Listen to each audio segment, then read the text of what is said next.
Hey guys, Tina from Balanced Life Canine Training with Mr. Rocco again. I'm going to show you his introduction to place command. So if I move out of the way, you guys can see I've got a pet cop here. I always like to start when I do place command with something very defined. So if I used like a flat mat or a rug, it would be a little difficult for him to understand. I'm here on the floor and then I go onto this thing for place. Not that they can't do it, but it's usually a little easier for them if it's really clearly defined that this is something different. So being raised makes it a whole new level for them. So I don't know if he's ever been on one of these before. One of the first things I'll do is just walk him over it to make sure that he can get on it, he can walk over it, and he's not going to freak out. If I tried to start doing place, place, place before I made sure he would actually even put his feet on there, then I'd kind of be, hey, knock it off. I'd kind of be setting him up for a little bit of failure. So I want to make sure that he's going on it and walking off of it, going on it and walking off of it before I start naming it. Otherwise, I might lead him up, I might say place, and he might freak out and try to run away from it. I don't want him to understand that place means freak out and try to not go on the thing.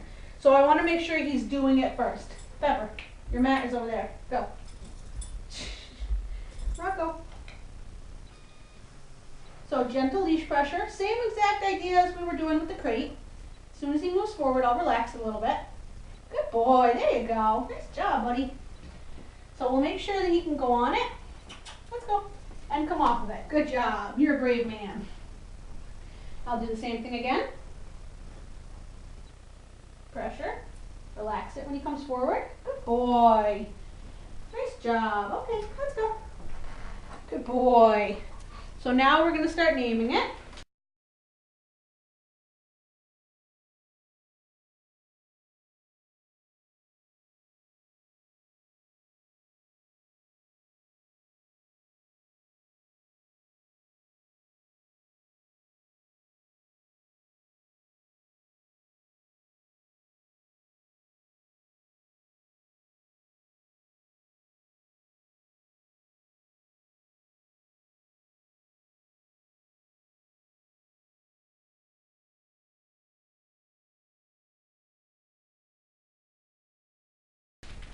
Because he's very confident in going on it.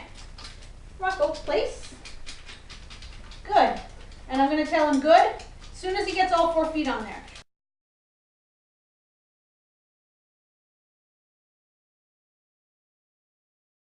The sit he did all by himself, which is an awesome, good decision. And then same thing as if I were asking him to come out of the crate, I'm going to invite him off of it with a let's go. And that's kind of just like a command. So I don't want to say, hey Rocco, let's go, and have him ignore me and sit there. So make sure that they listen when you ask them to go on and when you ask them to come off. Rocco, let's go. Good boy, nice job. All the way around, come on. So I'm trying really hard now that he's doing it pretty well, not to use the leash, but to move my body from where I am to where I want him to go. So I'm going to take a step forward and put my body in a mirror position of where I want his body to go. Rocco, place. Good. And then same thing, if I don't have to use the leash to stop him from coming off, then I'm not going to use it. And he's doing awesome, automatically sitting down, which is great. So from here, I would practice this a couple more times, but he's doing awesome, so I know that we can move to the next step. From here, I would start adding just a tiny bit of distraction. Don't let go of your leash. If you can't walk to the end of your leash, you're not allowed to drop it. So I might take a step forward, good boy, and then back. Because every other time that I've invited him to come off the placemat, I've taken a step forward. So he might think because I'm taking a step forward that he's allowed to come off the mat. Now I'm going to release him. Rocco, let's go. Good job, buddy. Turn him back around. Rocco, place. Good boy. Good job. Take a couple of steps around him. So I don't know if he'll give you guys a good demonstration of. If he decided to come off the mat, I would, at this stage, just use gentle leash pressure with a no and put him back on.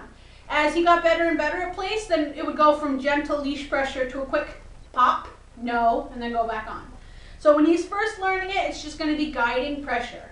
As he gets more and more comfortable and confident with understanding what place means, then it's going to become a little bit more of a consequence. So I'm not going to be babying him and holding his hand, you know, 3 weeks from now when he understands what place is, just because he feels like he wants to walk over to the other side of the room. So eventually we have to hold them to higher standards and hold them up to consequences for bad choices. Good job. Rocco, let's go. Good boy. So we'll end it there, and maybe we'll do a couple of other things, or I might have him do a couple more of those with me stepping in front of him, behind him, and taking a couple of steps around him just to see how he's doing. But it's pretty simple as far as that. You can see these guys practicing place in the background. It's pretty easy of just teaching them what place means. Make sure you have a very definable object, and make sure that you stop them before they go onto it so they really understand when I'm here and you say place, I go there. Otherwise, I could just lead him up onto it and he might not quite understand that I want him to go to it.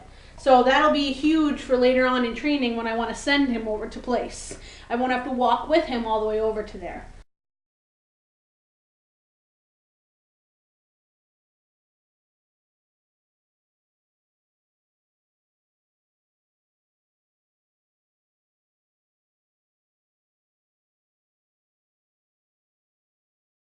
Good job, Rocco.